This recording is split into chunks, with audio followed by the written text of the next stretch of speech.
você ficou surpreso com a atitude da atriz norte-americana Angelina Jolie de retirar os seios com base num diagnóstico que acusou grande probabilidade dela ter câncer de mama, então se prepare. No Brasil, 65 mil mulheres fizeram nos últimos 5 anos a cirurgia de remoção dos seios para tratamento de câncer. Todo o tratamento foi pago pelo Sistema Único de Saúde. Isto equivale a dizer, segundo o Departamento de Informática do SUS, que a cada 40 minutos foi realizada no Brasil uma cirurgia de mastectomia. Dados da Sociedade Brasileira de Oncologia afirmam também que surgem por ano no país cerca de 52 mil novos casos da doença. Em Pernambuco, só no Hospital do Câncer, no ano passado, 300 mulheres se submeteram a esse procedimento.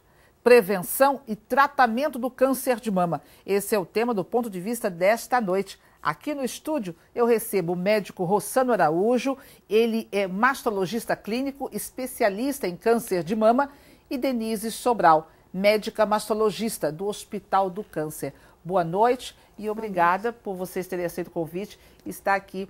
E eu pergunto se a atitude da atriz americana mudou alguma coisa no dia a dia das mulheres que têm câncer de mama. Doutora Denise, começo com a senhora. Mudou a mídia procurando a gente para falar sobre o assunto, que é de extrema importância, e alertar a população do risco de morte, do risco de ter a doença. Que é importante as pacientes ainda procurar a gente no início e não quando os casos estão avançados. Mas esse do dia a dia das mulheres, de repente, de achar, olha, uma atriz americana, uma mulher muito bonita, um símbolo sexual, de repente retira as mamas, os seios, apesar dela ainda não ter a doença, isso mexeu com a cabeça dessas pacientes que já retiraram os seios ou de repente que estão aí com uma cirurgia marcada para retirar? Bom, boa noite, Eliana. Eu sou oncologista clínico com especialidade em câncer de mama, né? Eu acho que isso foi uma questão de alerta para as mulheres. É como o Denise falou, isso não mudou, porque isso é uma coisa que a gente tem visto sempre, mas por se tratar exatamente de uma paciente que tem notoriedade no mundo todo, Angelina Jolie, né? E fazer esse procedimento, mas é um procedimento que a gente observa em casos especiais, em casos bem seguidos, né, a realização desse procedimento. Agora, a importância disso, né, o vulto dessa história que ela tomou, foi de alertar as mulheres que existe uma forma de prevenção voltada para a cirurgia profilática, né, mas que eu acho que a gente não pode estar estimulando isso de uma maneira pontual, de uma maneira importante, porque existem outros métodos de prevenção que nós temos em mãos, facilmente, que devem ser seguidos pelas mulheres, né, Denise? Exatamente. E tem medicações, e principalmente é realizar a mamografia. Parar do mito, do medo da máquina de realizar a mamografia para a gente dar diagnóstico de tumores muito pequenos, tumores que são capazes de ser curados. Você faz um tratamento mais simples, uma cirurgia menor, muito menor do que essa mesmo que a Angelina fez, e evita da doença propagar, da metástase, a doença progredir e levar a paciente à morte. Tá. Esse exame que a atriz americana fez, de repente tem muitas mulheres querendo fazer o mesmo tipo de exame para saber se eu posso ter câncer de mama? Exatamente, veja só. Existem guardiões do genoma, que nós chamamos, que são exatamente os genes protetores contra a inibição de tumores, né? Nós nascemos com esses genes. Quando esses genes são mutados, né, e os genes mais conhecidos para esse tipo de análise é o BRCA1 e BRCA2. Por que tem esse nome? BRCA1 é Breast Cancer 1 e o Breast Cancer 2, que ele foi isolado na década de 90. Então, na hora que você coleta o sangue do paciente, você tira a amostragem do sangue do paciente, você vai exatamente avaliar o cromossomo 17 e o cromossomo 13, que são estruturas celulares. Nesses cromossomos estão localizados esses genes. E se esses genes estão mutados, eles deixam de ser genes protetores, ou seja, que inibem fatores de crescimento tumoral, e passam a ser genes mutados, que eles não fazem mais essa proteção contra câncer. Então, se você tem essa mutação, se você tem, por exemplo, 85 anos e você tem essa mutação, você tem 85% de chance ao longo desses 85 anos de desenvolver câncer de mama, isso para a mutação do BRCA1. No BRCA2, se você tem essa mutação, que está localizado no cromossomo 13, então você vai lá, avalia o cromossomo 13, vê que esse gene está mutado, então essa paciente perdeu esse guardião, perdeu o que é essa proteção. A célula, o câncer quando vai desenvolvendo, ele vai crescendo de uma maneira progressiva, não é? Sem função. Isso é o câncer, é uma proliferação exagerada de células sem função. E aí esses genes, o que é que ele faz? Ele faz uma morte celular programada, que a gente chama de apoptose. Ou seja, ele é capaz de triar essas células ruins, matá-las para que elas não possam desenvolver. Se a mulher tem a mutação desses genes, isso não vai acontecer.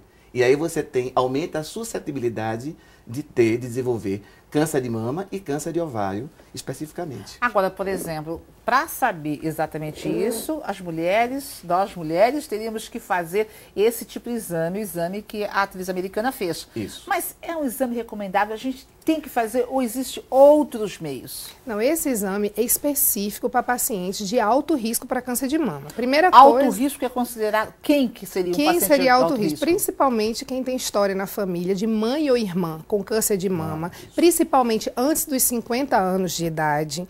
Pacientes que têm outros casos de outros tumores também associados, por exemplo, câncer de mama em homens, um homem na família daquela paciente chama atenção também. Mulheres que têm casos de câncer de mama, várias gerações, às vezes não só mãe ou irmã, mas 2 tias, 3 avós, vários casos, isso vai qualificar essa paciente num paciente de alto risco. Isso na entrevista, na consulta clínica, na história clínica da paciente, a gente faz um levantamento e vê o quanto ela tem um risco elevado para ter câncer de mama. E aí a gente pode selecionar essa paciente para um acompanhamento clínico mais próximo, de fazer uma consulta semestral, não anual. Essa paciente não faz mamografia anual, ela faz exame de 6 em 6 meses. Então muda a rotina dessa paciente. E essa sim tem indicação de pesquisar o BRCA1. Ou BRCA2, essa mutação desse gene, que é o que cuida, como o Rossano falou, que cuida da célula, a célula fica desprotegida. Então pode acontecer a qualquer momento. Quantos por cento a gente poderia dizer da população? 1% da população geral. Geral, mentira, pessoas porque de que não repente todo mundo temos- querer fazer esse exame. Você veja o seguinte, pacientes que não têm histórico familiar de câncer de mama e câncer de ovário, o percentual dessa mutação é uma mutação rara, de 0,11% a 0,18%. Se você tem, no caso da família, por exemplo, avó, mãe, ou isso que o Denise está falando, paciente de primeiro grau, que a gente considera São os parentes diretos, né? Você tem de 5% a 10% de possibilidade de ter essa mutação. Quer dizer, é pequena, tá entendendo? É pequena, de certa forma, essa mutação. Nós, desde 1992, 93, nós desenvolvemos no Oswaldo Cruz um trabalho muito interessante que foi exatamente rastrear os grupos de risco para câncer de mama baseado nisso que Denise falou. Ou seja, casos de câncer de mama bilateral na família, casos em que a mãe, a avó tinham câncer de mama em homens. E aí nós estratificamos quem eram pacientes de alto risco, pacientes de moderado risco e pacientes de baixo risco. Nós fizemos a estratificação e o ideal seria o quê? Fazer a pesquisa da mutação. E que até hoje nós não fizemos, por quê? Porque a pesquisa da mutação é caríssima, Eliana. Custa R$7.000. Que é esse exame? Que é esse exame, que Recife não faz, São Aliás, Paulo aqui faz, em os grandes Pernambuco laboratórios, São Pernambuco não faz. pouquíssimos laboratórios em São Paulo que Exatamente. fazem. Os convênios não cobrem. Os convênios não cobrem. E você imagina que R$7.000 para a pessoa é um dinheiro considerável. É um dinheiro né? significativo. E nós não estamos nessa condição, principalmente aqui no Nordeste, né, em Recife, para esse tipo de Então, o que é de situação. aconselhável? Por exemplo, uma mulher que de repente eu tive a minha mãe ou a minha avó, né, ou eu tenho uma irmã que teve ou tem o câncer de mama. É um parente direto. Se eu não vou fazer esse exame, que é caro, não é feito aqui em Pernambuco, qual é a alternativa que eu tenho? Eu sempre falo para os nossos alunos o seguinte, e que inclusive eu tenho um grande prazer de estar com a ex-aluna minha, a doutora Denise, né? Está aí hoje na prática clínica, uma grande cirurgiã. Você jamais vai ter relações sexuais com uma pessoa que você não conhece sem camisinha.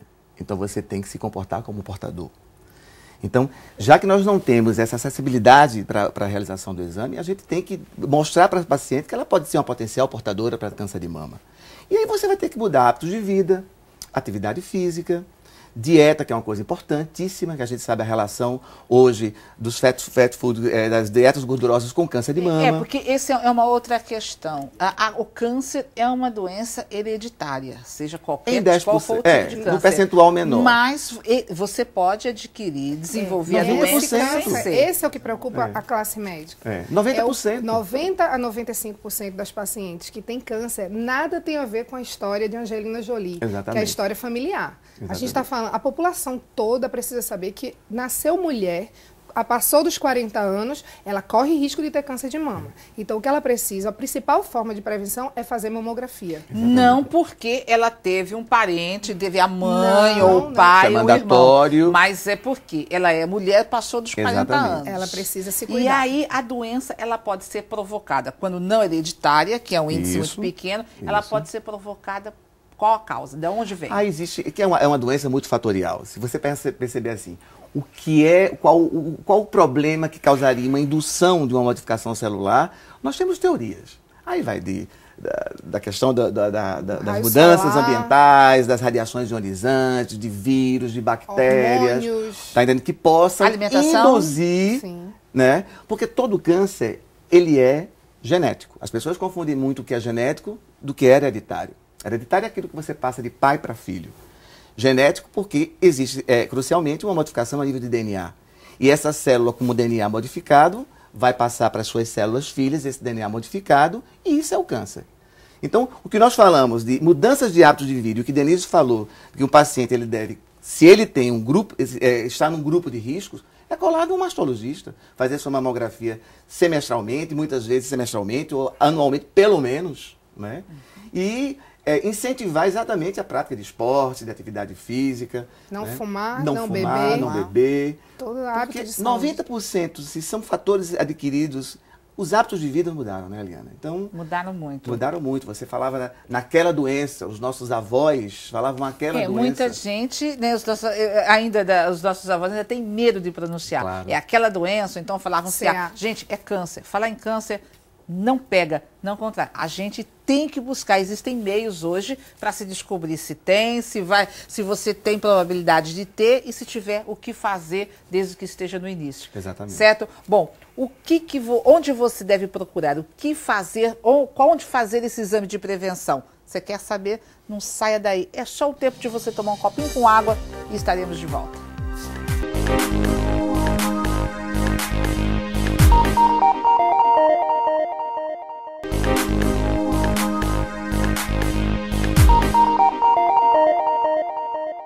Prevenção e tratamento do câncer de mama. Esse é o tema do Ponto de Vista desta noite, que recebe o médico Rossano Araújo.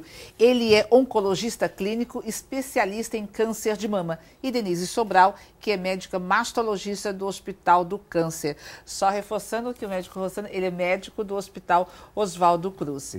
E eu pergunto, muitas pessoas começam a pensar, eu tenho um parente que teve câncer, né? Pode não ter sido câncer de mama, mas foi um câncer. Isso significa que eu terei um câncer e um câncer específico de mama? E aonde eu devo ir? Qual médico procurar? Corro para o Hospital Oswaldo Cruz? Corro para o Hospital do Câncer? Por onde começar? Por onde começar? Vamos começar primeiro para os pacientes que têm história de câncer na família. Todo paciente deve fazer uma consulta com um mastologista ou com um clínico no posto de saúde perto da sua casa. Se não tem mastologista, ele pode procurar um clínico geral ou um ginecologista e pedir que solicite a realização da mamografia, que é o exame mais importante para detectar câncer de mama. O fato de ter história de câncer na família nada tem a ver com câncer de mama. Câncer de mama é muito específico, está mais ligado a câncer de ovário, mas não a câncer de mama, a câncer de fígado, de estômago ou outros tumores. Com relação a onde procurar, o Hospital do Câncer dispõe do serviço de triagem, onde todas as mulheres com mais de 40 anos que procurar o hospital no período da manhã, todas realizarão mamografia. Nosso sistema de mamografia digital disponibiliza para todas as pacientes. E essas pacientes vão ser triadas nesse setor. Se tiver alguma alteração, ela passa para o serviço de mastologia e os médicos que trabalham lá vão conduzir o caso, de investigar se tem uma lesão, se tem uma biópsia, se tem alguma cirurgia, algum procedimento para ser realizado. Mas nós dispomos de mamografia para todas as mulheres que procurarem um hospital no período da manhã. Agora, e se ela não tiver um caso na família de câncer de mama, se ela não tiver um histórico, se ela não fizer parte desse grupo de risco, né? Ela pode procurar o hospital porque está ouvindo a imprensa, a mídia falar tanto, né, em câncer de mama. Será que eu tenho? Será que eu posso ter? Todas. Ela deve procurar o hospital? Deve procurar. O SUS, existe uma lei que protege todas as mulheres que têm o direito, é uma obrigação, realizar a mamografia a partir dos 40 anos. Então, essa lei ela é cumprida dentro do hospital e as pacientes não podem ir lá por qualquer outro motivo, vão realizar mamografia.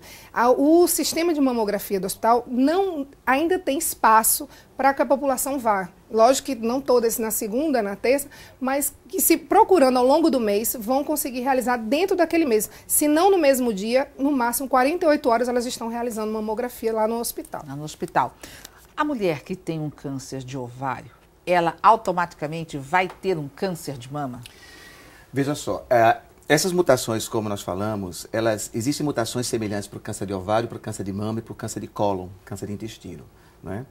Se a mulher tem câncer de ovário, como a mutação acontece exatamente nesses genes, ela tem uma probabilidade de ter câncer de mama, sim, né? Então, uma vez tendo o câncer de ovário, você Isso tem... porque esses órgãos, eles são interligados diretamente. E porque as modificações genéticas, elas são parecidas. Existem síndromes genéticas. Algumas famílias, elas nascem com síndromes genéticas, ou seja, pacientes que possuem essas mutações genéticas ao longo da sua vida e que podem desenvolver linhas de câncer diferentes. Câncer de mama, câncer de ovário, câncer de próstata, câncer de pâncreas. Como as mutações do BRCA1 e BRCA2 estão ligadas a câncer de mama e câncer de ovário, isso serve... Quem tem câncer de mama deve ficar atento no ovário e vice-versa. Mas o fato que você perguntou, se um paciente tem, por exemplo, um câncer de fígado, ele vai ter câncer de mama? Não necessariamente. Não necessariamente.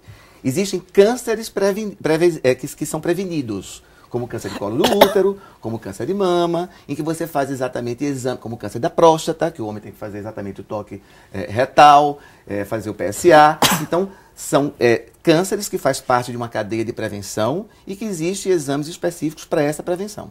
É uma coisa que eu quero chamar a atenção, que a gente vem falando muito e ouvindo muito, todo mundo falando de câncer de mama, atenção às mulheres. Existem várias campanhas que são feitas, né, em todo o país ao longo do ano, da importância de você procurar o médico, ou até mesmo de você começar a fazer aquele autoexame, que talvez seja o primeiro passo para você ir procurar o médico, mas que não são só as mulheres. O homem também pode ter câncer de mama. Nós temos uma das maiores estatísticas de câncer de mama do estado no Oswaldo Cruz, né? Eu tive a oportunidade de conduzir esse trabalho juntamente com o professor Antônio Figueira. Nós temos hoje, em 10 anos de levantamento, quase 28 casos de câncer de mama em homens. Então isso vale lembrar que câncer de mama pode acontecer nos homens, em um percentual de 1%. Essa prevalência, por incrível que pareça, ela está aumentando também em homens, que hoje nós temos 1%, essa prevalência está em torno de 1,5%, provavelmente pelos fatores de hábitos de vida, né? Ou seja, você imagina os rapazes hoje que são estimulados nas academias, na questão dos anabolizantes, na questão de todas essas drogas que podem modificar o turnover hormonal do paciente, né? E ainda mais se ele tem casos de câncer de mama na família, porque essa regra também serve para o homem. Se eu tenho uma avó com câncer de mama, se eu tenho uma mãe com câncer de mama, e esse câncer foi acometido numa idade jovem, quanto mais jovem o acometimento de um câncer de mama ou de ovário em um paciente, maior a probabilidade, embora que seja rara, desse paciente ter uma mutação em um desses genes. Ao longo dessas 2 semanas, a procura no Hospital do Câncer aumentou por mulheres querendo fazer exames ou então querendo fazer o exame que a atriz americana fez? Aumentou, e o que chamou a atenção foi uma paciente de 19 anos que veio para já veio com a mala, já para internar, para fazer a retirada das mamas naquele mesmo dia. Ela queria marcar para o mesmo dia o procedimento. Infelizmente, a gente tenta explicar, é difícil, porque quando sai na televisão, na mídia, fica difícil para os pacientes entenderem que ali passa por uma pesquisa, passa por exames físicos, exames laboratoriais, que não são fáceis nem são acessíveis para todo mundo. Tem a questão do custo do exame, que é muito alto, o SUS não não paga esse E exame. não é simplesmente assim, né? Vou E fazer nem minha todo mala, mundo- vou embora para o hospital, eu quero tirar os Isso. seios, as mamas são minhas, estão no meu corpo, né? Eu autorizo. Não é bem assim. Não, não é bem assim. Existem outras formas de prevenção. Para essas pacientes de alto risco, existem medicações que são específicas que a paciente vai tomar por um tempo. A medicação é oral, ela não é injetável, então a paciente vai tomar a medicação por um tempo e vai protegê-la por 10, 20 anos na frente. Então, hoje existem outras formas, além dessas mudanças de hábitos de vida, de qualidade de vida, que é o que a gente está buscando, dietas saudáveis, caminhadas, exercícios, não fumar, não beber, mas principalmente Modificação de hábitos de vida mesmo. essa modificação, principalmente essa parte dos exames, realizar os exames com rotina. Porque na hora que você detecta um exame alterado, uma mamografia que tem uma microcalcificação ou que ela tem um nódulo muito pequeno, às vezes na própria biópsia você já curou a paciente. Ela não vai nem para uma outra cirurgia.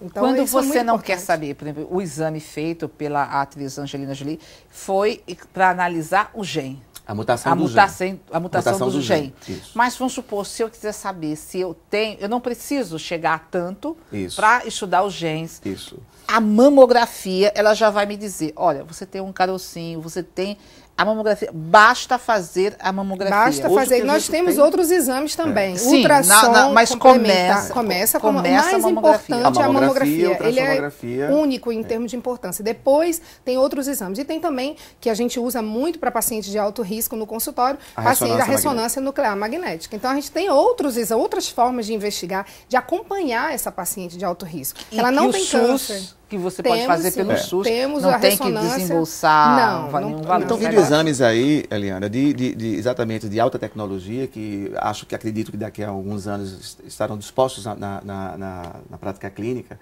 Uma mamografia 3D, que está vindo aqui, a mamossíntese, né? Então, o arcabouço de ferramentas de imagem, diagnósticos que a gente tem hoje em dia é muito grande. Essa história de Angelina, ela foi pontual. Não é que esse procedimento tenha sido errado, pelo contrário. Né? Se você se depara com uma paciente que ela Mas que tem serviu para ela. Exatamente, serviu para ela e que serve de alerta para as mulheres que essa é uma das possibilidades para você prevenir. Se você tem uma paciente que ela tem um histórico familiar importante e a paciente deseja realmente fazer a adenomastectomia, que é a retirada da glândula mamária com preservação de mamilo, de areola, a cirurgiã pode explicar isso melhor, tá entendendo? Você está diminuindo aí o risco relativo da doença em torno de 90%, mas que isso não anula a possibilidade total da paciente de não ter. Até porque quando o cirurgião ele tira o conteúdo mamário e ele preserva mamilo e areola, ele tem que deixar um resquício do tecido mamário até para manter a vascularização da areola e do mamilo. E isso, se uma célula se desenvolver ali, a paciente vai desenvolver câncer de mama, porque existe históricos de pacientes que fizeram adenomastectomia, mastectomia profilática e tiveram câncer de mama. Não tem como, nenhum cirurgião, nem o que operou a Angelina, foi uma mulher, ela não tem condições de tirar 100% da mama. Então, vai ficar 5 a 10%. O que diminui a probabilidade no futuro da doença ser desenvolvida. Mas pode a qualquer momento. E às vezes essa paciente, ela pode aparecer com a doença não na mama, e sim já com a metástase. A doença no fígado, a doença no osso, a doença no cérebro. A Angelina Jolie continua com riscos. Ela continua sendo uma paciente de alto risco. Como milhares de mulheres, né, que estão aí, ou que já fizeram, ou que fazem o tratamento. O que fica o que é importante, que a gente tem que colocar por terra? Ó, isso é mito dentro do câncer de mama e o que as mulheres ou os homens têm que fazer? É a prevenção. Eu acho que a prevenção ela é a palavra básica e importante para se diminuir as prevalências e incidências, ou pelo menos se diagnosticar precocemente um câncer de mama e um câncer de ovário. Nós estamos aqui para exatamente desmistificar essa história em relação de que a mastectomia profilática ela é o boom da situação. Não, existem outras formas de prevenção, é você ter exatamente o acompanhamento com um especialista, é você ter mudanças de hábitos de vida, existem drogas que podem diminuir esse risco relativo, embora menor do que a cirurgia, mas são abordagens que devem ser pontuadas e que devem ser bem orientadas para os pacientes, para que não aconteça revolução toda, não é, que mudou esses últimos duas semanas os nossos consultórios e nossos ambulatórios. Exato, mudou a vida de muita gente. Olha, o telefone para contato para você que está em casa e quer ter mais informações ou de repente marcar uma consulta, conversar com o Dr. Rossano, qual o telefone para contato? 3421-4747. E no Hospital do Câncer de Pernambuco, todas as quintas e sextas de manhã é o meu ambulatório. Então, mas de segunda a sexta, de manhã e de tarde, para atender qualquer pessoa que procurar o hospital. E o site do Oswaldo Cruz também está à disposição de todos os pacientes, né? Para que haja um acompanhamento especializado. Ok, se você aí tem perguntas, tem dúvidas, procure o hospital, mas não vá já de Malicuia para poder fazer a retirada das mamas. O Ponto de Vista termina aqui, mas sábado que vem tem mais. Se você pode participar sim, envie para a gente perguntas e dê sugestões de temas que gostaria de ver discutido no programa. Nossos contatos, facebook.com/programa Ponto de Vista e pelo Twitter, deixe seu recado em @PontoDeVista4. Uma ótima noite para você, um excelente domingo e a gente se encontra no próximo fim de semana.